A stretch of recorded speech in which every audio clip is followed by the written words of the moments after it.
Right now, I'm going to discuss the 14 points slash tenets slash warning signs of fascism from Umberto Eco's Ur-Fascism, an essay discussing those things from the perspective of someone who survived the reign of Benito Mussolini and the spread of fascism through a society that was not made up of fascists.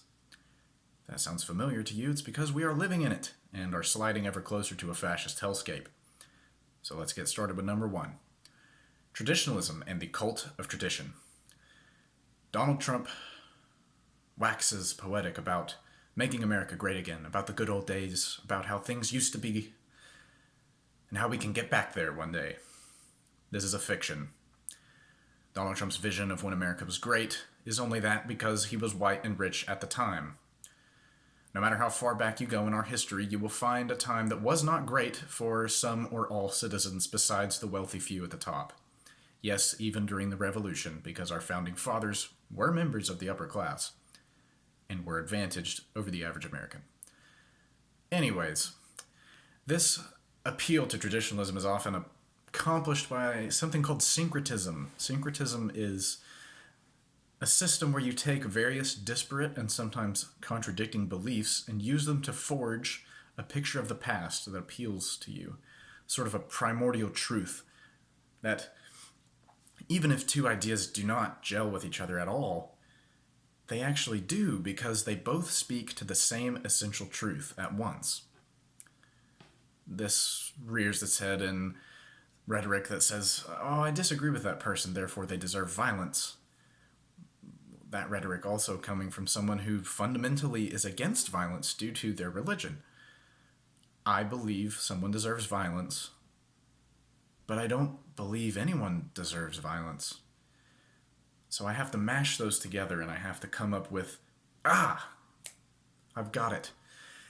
They deserve violence because they violated some essential rule that I've set.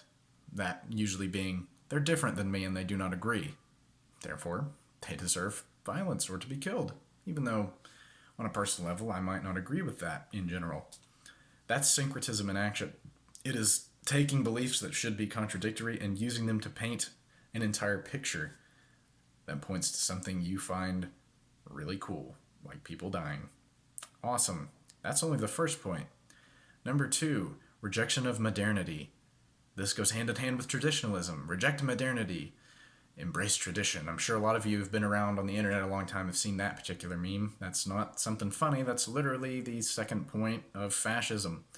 Very cool. Rejecting modernity is sort of a defense tactic by fascists because the modern world embraces intellectualism and culture, and those two things we cannot have. Advancement, no, we must go back to the way things used to be. If you start talking about culture, to quote the essay, when I hear about culture, I get my gun. Very cool. Number three, irrationality and action for action's sake. This is something you see very plainly in the right-wing street gangs that exist today, mainly the Proud Boys, Patriot Prayer, American Wolf, and various other militia groups like the Three Percenters and Oath Keepers, go out into the streets purely for the sake of doing violence. And in the case of the Proud Boys, violence is a requirement for you to level up within their cool little club. To reach the fourth level as a Proud Boy, you must take place in a violent street action. You must either be hurt or hurt somebody else to attain the next level. If that doesn't sound like action for action's sake to you, I don't know what does. Number five, fear of difference. This basically means racism is a core tenet of fascism, and you cannot be a fascist without being a racist, because there must always be another for you to struggle against, an outgroup. Someone who doesn't look like you, or doesn't behave like you, or doesn't believe the same things you believe. We've never seen that before, and definitely aren't seeing it in the media now. Especially not a couple weeks ago when people were shot for fundamentally believing something different from the shooter. Interesting. Number six, appeals to a frustrated middle class. Just look at Donald Trump's base. Pretty much goes from the lower class, that used to be the middle class, to the upper middle class and upper class. He appeals to mostly white, heterosexual, male voters. And if that does not describe the American middle class, I'm really not sure what does. 7. Obsession with plot. Enemies simultaneously weak and strong. This one is definitely straight out of the Nazi handbook. Just look at their depictions of the Jews. The Jews were simultaneously leeches on society and the cause for the loss of World War I, but they were also these secret puppet masters, controlling everything from behind the scenes, controlling the banks, controlling the media, controlling politics with their evil machinations. We see this also with the right's attitude towards, say, anti-fascists, or the left in general. The left is simultaneously a bunch of weak soy boy cucks who can't do nothing, and we're gonna go in and wallop us some lefties. But they're also dangerous terrorists, taking over American cities, burning them to the ground, threatening our democracy. They're the real fascists. So which one is it? Well, the enemy can't be impossibly strong and controlling everything behind the scenes, because otherwise how are you going to struggle with and eventually win against that enemy? They control everything. It's kind of hard to get them if they're that entrenched. But it's also not that impressive if they're just weak soy boy cucks. It's not cool when you go beat up a bunch of weak soy boys. It's like taking candy out of a baby's mouth. You have to have someone to struggle against. Constant strife, constant fighting. Blood and soil. Just like the Nazis used to say. Weird that it also cropped up in Charlottesville in 2017. Probably nothing. Number 8. Humiliation by the wealth of their enemies. This really plays more into the right's tendency to lump in Democrats with leftists. A lot of leftists are really just kind of poor, myself included. I live a very privileged existence, but my personal wealth, as in my bank account, is low and dwindling by the day. I'm certainly not a coastal elite, ivory tower Democrat, as they like to say so often. Democrats are not right-wing, therefore they must be left-wing, therefore they must be enemies, therefore their wealth stands as a mockery of the working man and the middle-class base that the fascist appeals to.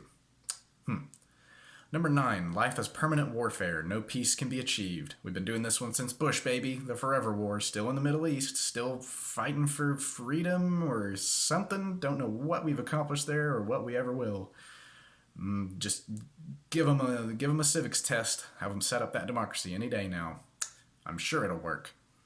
On a more personal, well, not personal, but, intra-country level, these street gangs that I've been talking about, they're always going out and fighting.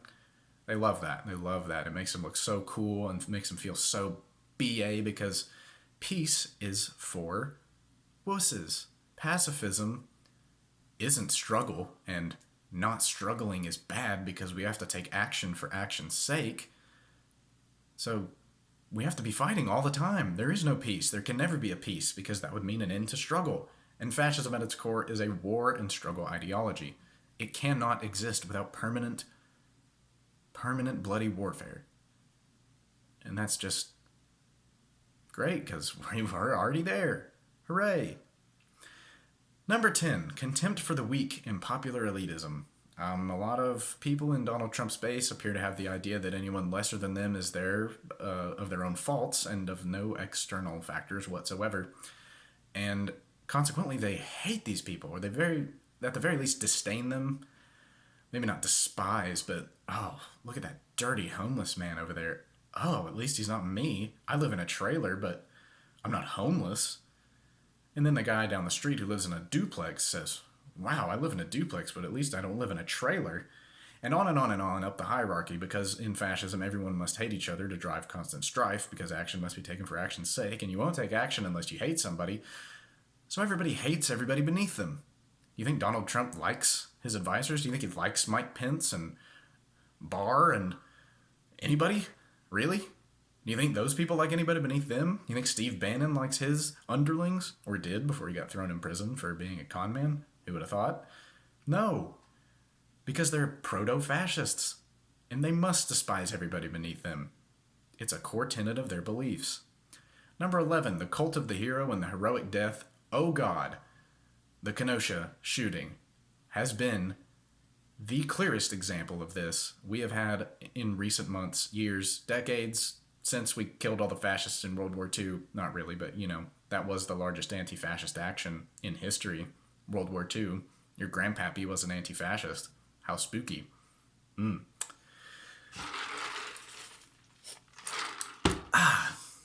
Anyways, to lead this section off, I'll just go with a quote directly from the text. In his impatience to die, he, the fascist, more frequently sends other people to death. Fascists absolutely idealize death. They love it. They do not fear it. They desire a death in a hail of bullets for the cause because that would elevate them to heroic status. Everyone is educated to be a hero in fascist society, to give their life for the fatherland, for the country, for the soil, for their fellow fascists. Even to die is heroic. Even to die frozen in the snow around Stalingrad is heroic because it is in the struggle against fascism's enemies. Kyle Rittenhouse didn't die, but he does embody that quote that I just read.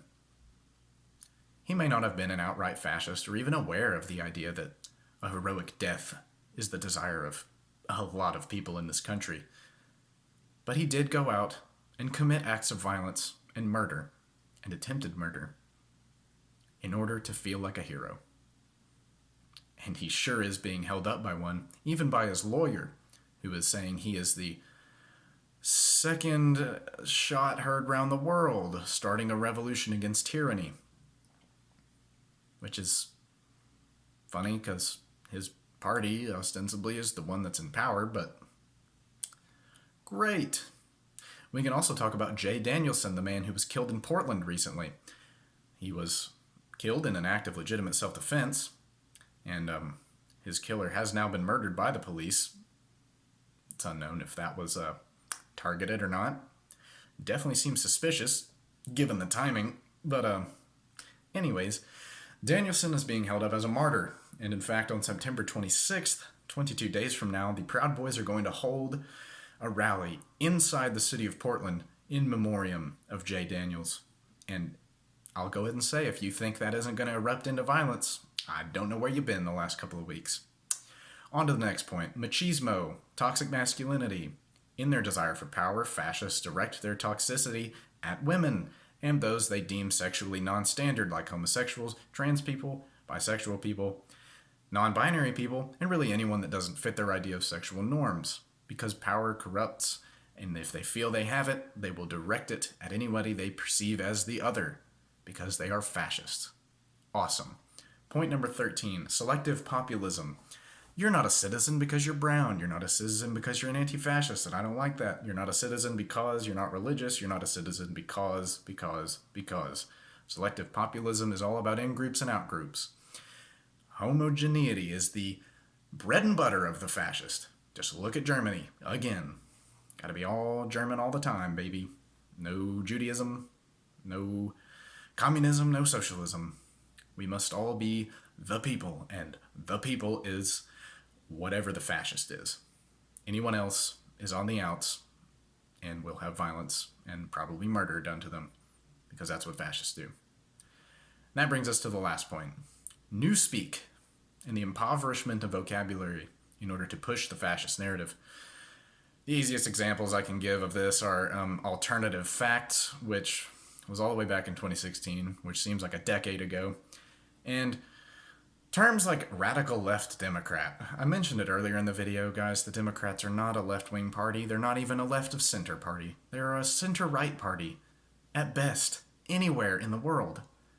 They'd be like the UK's Tory party, or Labour. I don't remember which one their conservative party is, but they're right of center.